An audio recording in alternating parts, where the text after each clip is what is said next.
I'm Denise. I'm Katie. I've been friends with Katie for over 20 years. I cannot believe it's been 20 years. This is 88 Chat, where we talk about really random crap.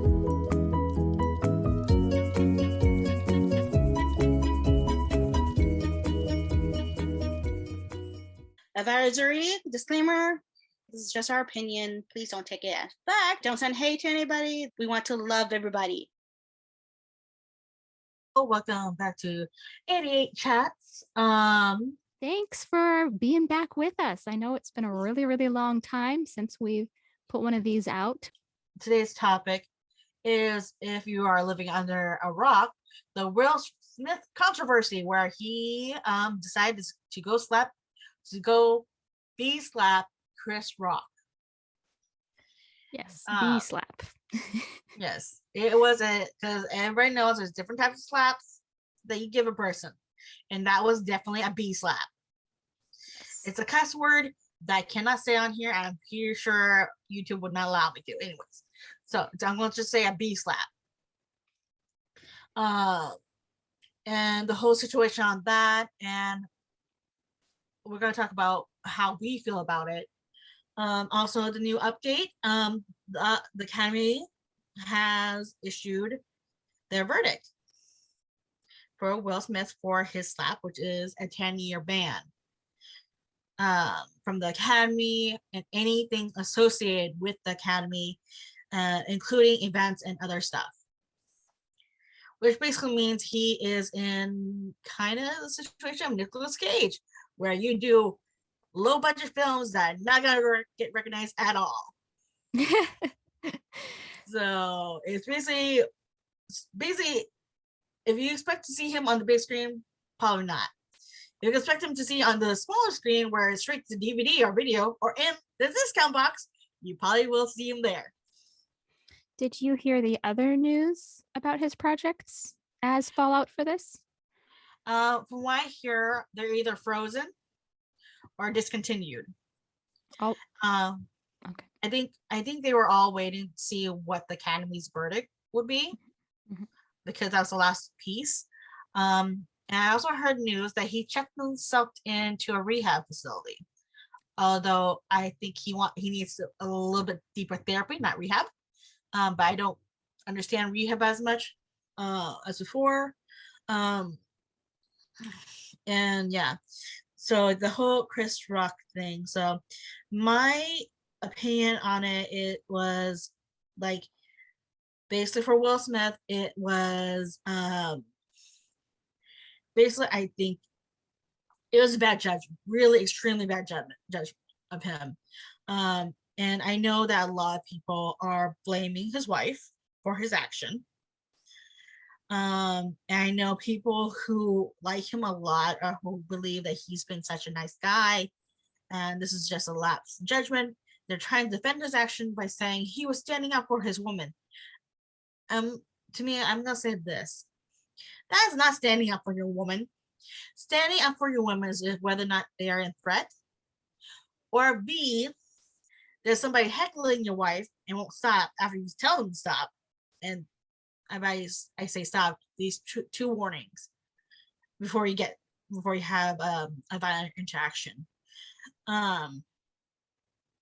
Not just, and also not knowing a lot of the information, and to assume something about your wife, something about the joke was about your wife's medical condition, is really, for me, very annoying.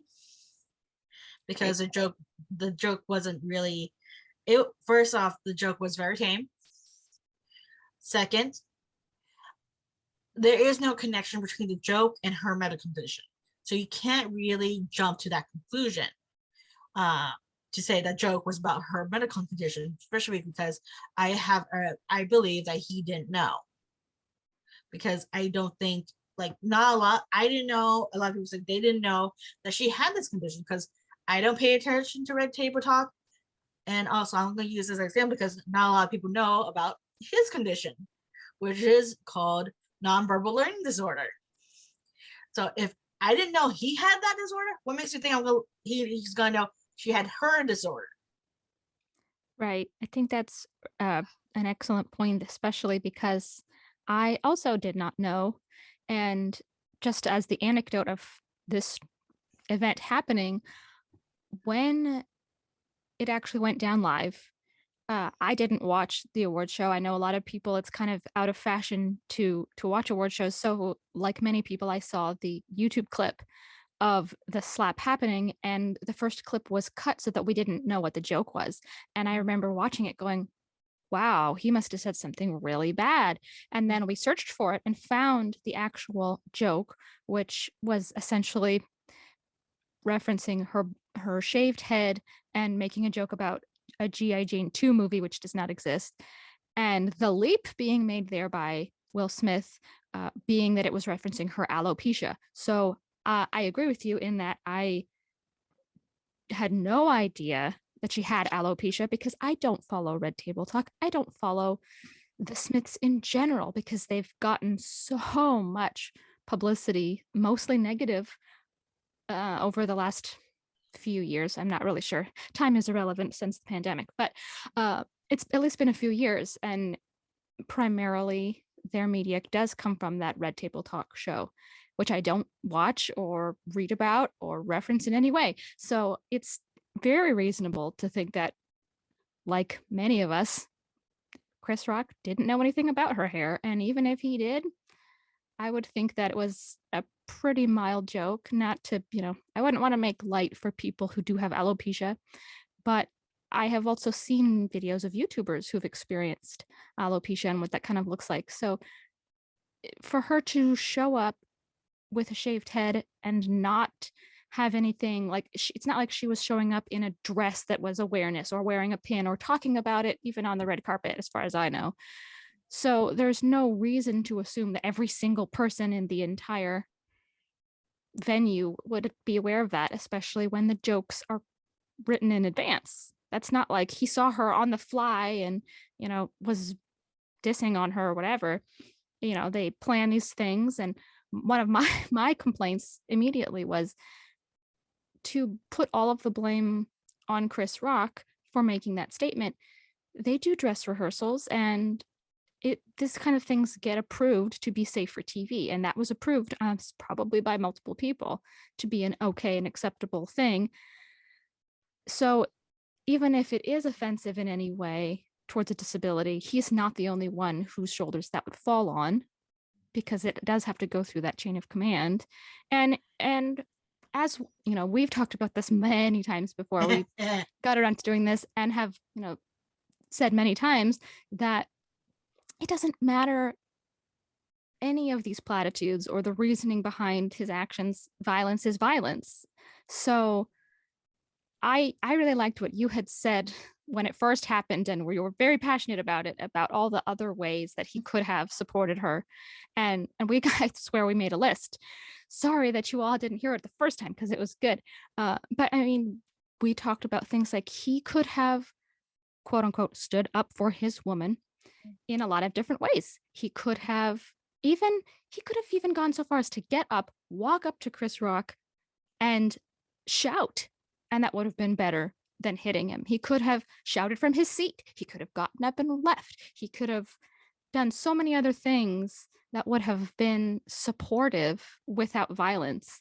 And to me, hearing later that he was asked to leave and refused to leave.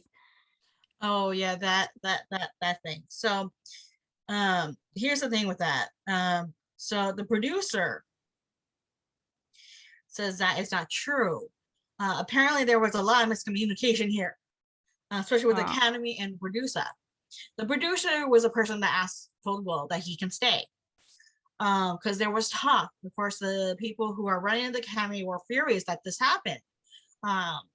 And so they were discussing it and don't think there was ever a conclusion. And according to what I hear, it is that Will Parker decided on his own that Will should stay, due to the fact that he believed that is what Chris wanted, because he didn't press charges. And that was a big assumption on his part, to think that. And I just want to explain something to some people, just because of Chris, because a couple days later, Chris Rock did his show. He's been preparing for the show. He's trying to stay focused on that. And in the show, he says, I'm still processing everything. And this is kind of one of the things that is part of his disability, his learning disability, because his disability and the nonverbal is similar to Asperger. So it takes time for a person to process. It takes a little bit longer. And more than likely, because he has been in therapy for his condition, and also beyond that, more than likely he has been talking to his therapist and help guiding him through through what happened. And so he still is kind of processing the details of what's going on. So it's not that because he's saying silent, eventually he'll address it, but he has to address it first with himself and his therapist. It's not the same thing as me. Like right now, we can react this way. But for him, it's gonna be difficult and different, because he has to deal with all these other stuff. So there's that. But again, like right now, for the results of what they are saying, or what they gave Will Smith, basically they're putting all the blame on Will Smith. Will Smith is their scapegoat, because they understood that they messed up throughout this whole process, because he should have been removed. He should have. And the Academy was like, we do know that. So the easiest way to get out of this situation is to put all the blame on Will, which is kind of true, because they wouldn't have been in this situation because of Will. Right. Well, I think that really makes sense, and explains a lot in a way, because there are so many conspiracy theories out there that this was all planned as a publicity stunt, that it wasn't real, or that he was somehow taking the hit for the Academy to improve their ratings. And I absolutely do not think that's true. However, I do think that their fumble and inability to bounce back in a timely manner, it does kind of send that message that they sort of went, oh, well, keep the cameras rolling. We can use this. So it was not scripted and not planned, but they certainly took advantage of the moment for the ratings, and didn't necessarily feel an urgency to get him out until the backlash happened upon why they didn't do it. And they then they were like, oh dear. And so they tried to start doing the finger pointing. They finger pointed at the producer. The producer finger pointed at them. And then, of course, the two other people that are involved in the situation didn't get pointed at all. So therefore, they're like, okay, you know what? We're not going to point fingers to each other. We're going to point at Will, because technically we wouldn't be in this situation if he didn't do what he did. Right. And I understand that. And I don't think a lot of people understand what the 10-year ban means. Right. Because especially for an Oscar, I don't think people the importance of an Oscar is. The Oscars is being movies voted in by your peers, your people that you know, who do every single part of the production, from the sound to the costume to the music, everything. These are the people who know what goes on in a movie and what makes a great movie. They were first established as a union for those specific things. And to get recognized by your peers, it's like the Nobel Peace Prize for scientists. They are getting recognized for what they do. And it's a big accomplishment to win an award off the people who do these things. Say you did a most amazing job. And that usually is like a big star for a lot of actors. And say, my work has shown for itself. The people accept me. And the fact that I am an awesome actor. Just think of how long it took Leonardo DiCaprio to get an Oscar. He's been wanting one. Yes, it's become meme worthy. It's been that long. Yeah. So I mean, especially this is because now the problem is with Will's award is that it's now tainted. because of what happened. And that's worse for any actor, to have an award by your peers, to get an award by your peers, and then have it tainted by something you did, and basically had your basically kind of put you in early retirement. Mhm. I was going to ask, since you seem to know a good amount about this, he had volunteered to step away Mm-hmm. or step down or, leave the academy basically. And then the ban happened. So what would be different if they hadn't applied this 10-year ban and he had still left? Basically, he with the resigning, he could be invited back. And because the one thing a lot of people don't know is that the academy has their hand in a bunch of other things. It's not just the award show, it's other stuff. Um, and that's why they have the board of governors in each and in a bunch of branches in movie scene. They don't go directly with the movies. They just say, okay, I think the Gilder's Guide actors is in the system with the academy. And so with the ban, I mean, if he just resigned, then he would still be able to do, he would be able to be invited back. He would be able to do movies that could be recognized, because he is also a film producer. But not a lot of people would probably touch it now, because there isn't a plus for them. Because with so many branches of the academy, they have to see whether or not it's worth it for them. And most movies try to go for an Oscar. That's their majority of them try to go for the Oscar, at least for the movies, is go for the Oscar, because that means they did an amazing job. Their production was clean, and it's just, the movie would be considered very good. And with him just resigning, he could still do those blockbusters and still be the movies would still be able to do awards. He would be able to accept any award that was given to his production or to any of his movies or his acting skills. And in this case, with the band, he's not able to do that, because what the band is, basically they're not going to get recognition, because he can't accept the award. He can't accept the award in person or virtually. He can't go to any of the events that's hosted by the academy or part of their subsidiaries. And basically that's going to be on for 10 years. I mean, sure, he still has that music career of his.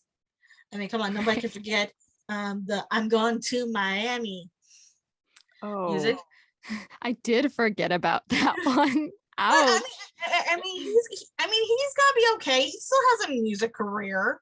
I mean, if he can produce some, and plus 10 years is not that long of a time. Yes, it is a long time, but I think for him it's gonna be like taking a vacation, taking a break from his acting career, and focusing on other stuff. Just because one part of his career is gonna be on pause for at least 10 years doesn't mean the other part of his life's gonna not go forward. I think maybe, hopefully, in the rehab he'll get therapy, and maybe, just maybe, the therapist can recommend him to say, "I'm sorry" to Chris Rock in person or by via phone call. I don't care which one. And then it's basically like he's gonna be fine. It's not that, for me, I don't think it's a big deal for him. Just because his majority of his legacy is acting, but then he has other projects. So I'm like, you're fine. You didn't go anywhere with the Grammys or some music for the Grammys, so you still have those. So to me, like the most important thing for him is to apologize to Chris. That's the main problem for everybody, is that the fact that he has not apologized to Chris. Right. And touching on, you mentioned that he does producing. That was one of the story headlines that I saw, was that I believe it was Jojo Siwa Yeah, has left one of the projects that he is producing. So that's just one more to add to that. But I agree. I don't think this is really gonna, in the long run, hurt him all that much, aside from emotionally, if he doesn't get the proper help. I haven't heard anything about the next red table talk discussion. I'm assuming that this is going to come up because that seems to be the way that they do things. I don't think it will, because he's in rehab, and so I don't think they'll be able to get his perspective. Look at That's true. Jada's perspective, which is basically what she's been saying right now, which I kind of have a problem with. Like, I don't need someone to protect me. I didn't want it to happen the way. I don't need to do that. You gave him a effing look that made him go that way. There were maybe has been more said about that, and like basically, like it's just like what she's saying right now. It's all about healing. Yeah, how about this? I mean, when a person's when it's about if it's about healing, how about this? Tell your husband to actually apologize to the person he hurt. That, because then right there you're just being hypocritical. And to me that I don't listen to Red Table Talk, because I think, for one, especially with this show, because I never knew she had alopecia, but also I don't really care for her, because to me she's just like, to me I think she's a little bit holier than thou Yes. type of person, and I generally don't get along with those type of people. Just because half the time I want to call them out on their stuff, especially right here, or like here, it's like, it's about healing. Like, I don't care if anyone cares about my bald head. Like, one, I have never seen you without short hair. I mean, I've seen your acting skills, but that's a wig. When you're acting on a show, there's a wig on there. But majority of the time, I have never seen you without a short hair. Yes, I think that's a big sticking point for a lot of people, is that she's had a shaved head for quite a long time as a style choice, as far as we knew. Maybe, I mean, how long has she had alopecia? Has it secretly been all this time and we've really never known, and she's only suddenly bothered by it? Because that is equally suspicious. But when it's a style that she's worn for a really long time, that's what really makes that joke so much more harmless. Like, it's a standing thing that we're all used to her having that hair. So therefore the joke about having a shaved head is just like an easy slam dunk lazy joke. And Yeah. And to me, it's just, like I said, like I was gonna say, she, it's like, if it's easy joke, and it's just like, okay, if you don't like the joke, don't laugh. Okay, just sit there, let it roll over. Because not only did you make your husband slap the person, you ruined the night for everybody else. And now I mean, the whole comedy community, majority of them are backing Chris. I mean, there are a few that are standing up for Will, but using the skills that he's standing up as woman, all this stuff. Like, but majority of them, like, no, that was never okay in the first place. And bringing back to what I said before, like, we don't know. A lot of people didn't know about her condition. For me, it makes it really worse the fact that he didn't know about his condition, Chris Rock's condition. That makes it worse, because you just stopped someone who has a disability, a neurological disability, who can barely process what a situation is in that moment. It takes time for that. And for me, it's like, you just have someone who's disabled without any provocation. And to me, it's like, that's worse. Like, we keep on hearing stories about people who leave notes on people's cars about a non-physical disability. And we hear on the news all the time that not all disabilities are physical. To me, it's like, why isn't anybody talking about Chris's disability? Why is her medical condition more important than his? Because you can't see it? Yeah, that's a very good point. And I think it's an interesting timing. I know, like you said, it is its own disability. It's not officially on the autism spectrum, but just the fact that it was very recently Autism Awareness time, and there's already all kinds of educating that everybody has to do about that. But it does lump into that same concept of, if somebody has an invisible illness, that it doesn't count. And that's just not, it's not fair, and it's not a good way for us to approach things. And I think also, you know, going back to how he stayed and it ruined everyone else's night, you know, there's other people with other invisible illnesses and disabilities who are also attending these award shows. And so it's not, in my mind, you know, as someone who has mental health stuff myself, and knowing that some of the other attendees, like we know that, I don't know if Lady Gaga was there, but she's an actress, so theoretically Oh, she could she be. was. Okay, there you go. I thought so, but I was doubting all of a sudden. You know, and she's talked a lot about having traumas and mental health stuff going on. I know that, you know, Billie Eilish was there accepting an award for 007. She's got mental health stuff, and I'm sure there's many, many more that I just can't think of because there's so many celebrities. But to then make the situation traumatic and tense and stressful for everybody else that's there, that's where I feel like it goes to another level. Like, if you screw up and in the moment you're hot-headed, you popped off, it was totally by accident, if that's really genuine, then the actions that followed, I feel like, are even worse. Because to stay and act like everything is fine when literally thousands and thousands of people in around you and millions at home all know that's not fine, then just own up to your stuff, dude. Like, and since he won and didn't apologize in that acceptance speech, again, it's not owning up to it. And he had said something in his acceptance about how he was protecting them, and he related him to the character because the dad was also protecting his family in the film, and that's the mindset that he's in. But the family's even come out and said that that's not, they don't want him to be speaking for them in that way. And it just repeats this theme of overstepping boundaries, because it overstepped Chris's boundaries by touching him.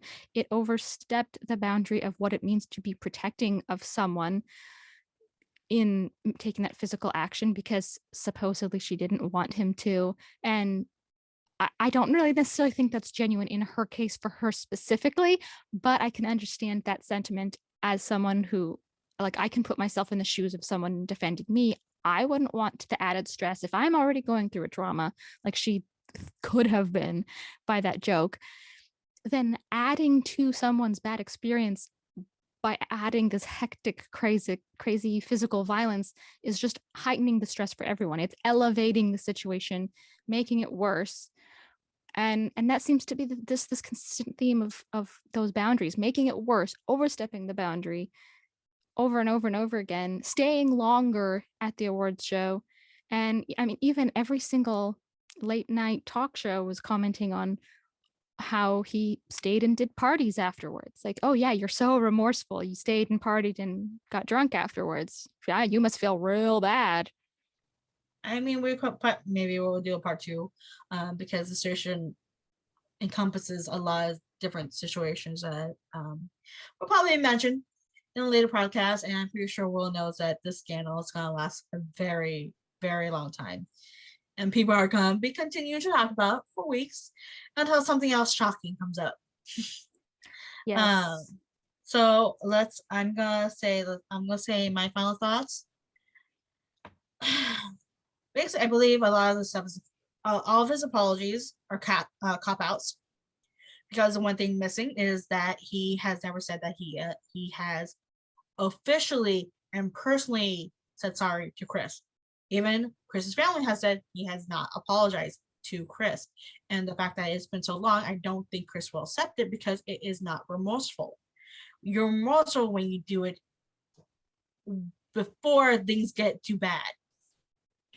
And to me, that's the bottom line. And also his apology is, to me, is not taking accountability for his action. He has been, each and every apology has been an excuse after excuse, and I don't believe it until he can give me, like, I'm sorry for my actions. What I did was wrong, and I will learn to not do it again. And I want to see what he does in the future. Maybe he'll put out an album. Who knows? And maybe it's been so long since he put out an album, and maybe he can write songs about this, rap about it. Yes, this will be his revival in music. Yes. So, my problem is that one, he's gonna be okay. Two, he needs him and his family need therapy. Three is Chris Rock will say his thoughts on the whole thing. Eventually, he'll probably make a joke out of it because he is a comedian. And one of the best jokes is making fun of yourself and what things that have happened to you. So to me, like, it's the 10-year ban. It's gonna be a long time, but it's not gonna be that long because, as we all know, time goes by quickly, and eventually there's something else that goes on. I'm waiting to see how he does with those low budget films. Yes, that could be the secret to the next stage of his career. I think that there's definitely more to this that will unfold as time goes on, hopefully for the better. I'm still not going to be watching Red Table Talk anytime soon unless there's a teensy tiny little YouTube clip, but otherwise, no, just not going to happen. But since we're wrapping up this topic for the day, I think we should just quickly touch on our own updates for the channel. For anyone who is still listening, we had some terribly unexpected technical difficulties. Unfortunately, doing these shows on a budget means that it's kind of hard to fix the problems when they come up, but hopefully we've got things figured out for getting things going forward, and we're hoping to see more of you all soon, so keep your eyes peeled for future episodes because we're back, baby. All right, later. Bye. Bye. Thanks for watching this episode of 88 Chat. If you enjoyed this video, don't forget to like, subscribe, and leave a comment.